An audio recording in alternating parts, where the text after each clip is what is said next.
Invasions are massive cyclical game events which require players to unite in the face of overwhelming odds in order to protect Aelion from an invading army. Our planet is invaded by alien gods from the depths of the universe. Giant Cthulhu-like monsters and various Godzillas attempt to destroy our world and steal our followers. This feature ties in directly with what is going on in the game world of Aelion. The planet is in danger because its greater god has disappeared, and as a result of that, gods of other worlds are eager to get their share of the spoils. This feature was really inspired by superhero and science fiction stories where you have huge alien forces invading Earth, and this is really the player's opportunity to be that legendary hero and defend their home. Invasions are designed for all players. They happen at different levels, and high-prestige players can participate in them. First of all, those are the people who have unlocked the divine form, who have become deities in our game, joined a powerful pantheon, and who have both time and interest in this type of activity. It is a great event for all audiences, including the mortals, immortals, and other inhabitants of Aelion. Invasions from other worlds greatly affect the lives of ordinary people and gods alike. Skyforge's world of Aelion is highly susceptible to invasions. The coastline was transformed by multiple invasions of aquatic creatures. The mechanoid invasions brought technologies, just like invaders from worlds with a different environment bring infections and viruses.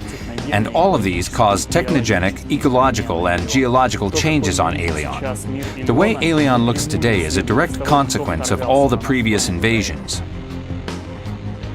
If we divide an invasion into phases, we can single out several stages. The first one is the preparation. The announcement that enemy ships are approaching the planet, and our early warning system has detected them.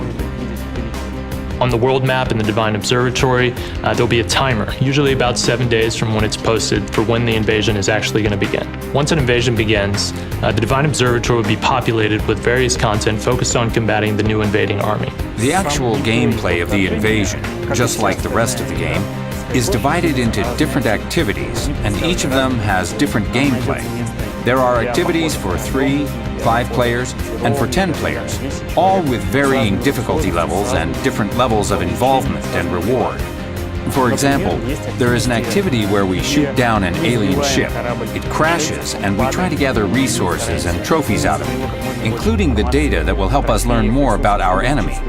Then there is the opposite situation, where our own convoy gets destroyed by aliens, and we try to fight them off and protect the survivors. There are also activities like holding territory, like where we have a huge cannon that protects our planet from invasions by firing at enemy ships in orbit.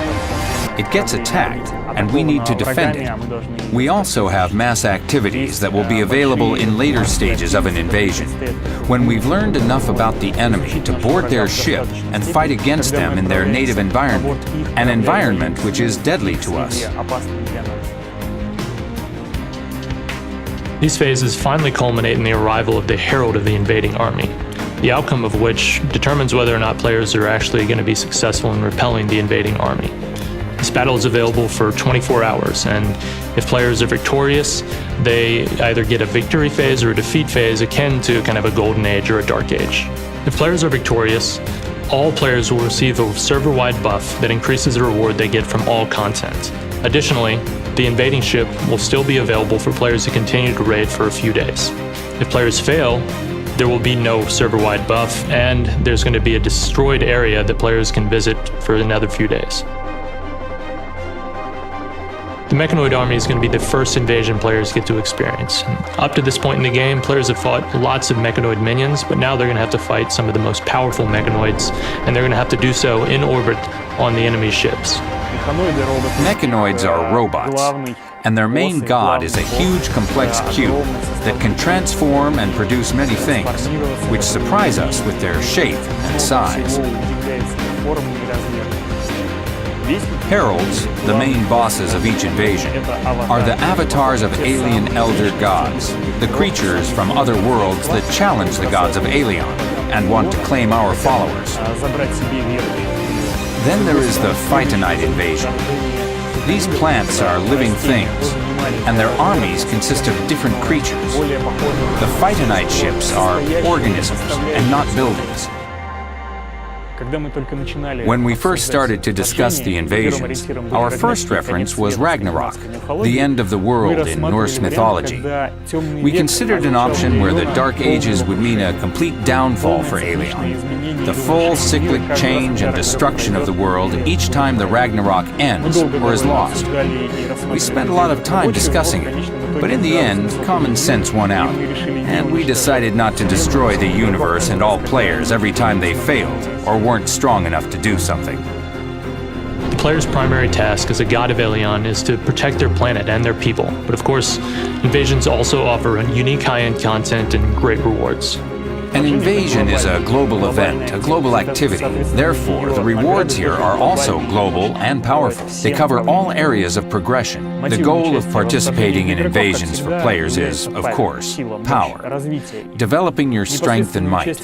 Participation in invasions means developing your character even further. The usual sparks can be found as rewards, and sparks that will allow you to develop your divine form. There are also reliquary and purple equipment. In addition, there are rewards for those that do not care about power and might, as much as they care about self-identification and self-expression. Here they can obtain unique costumes.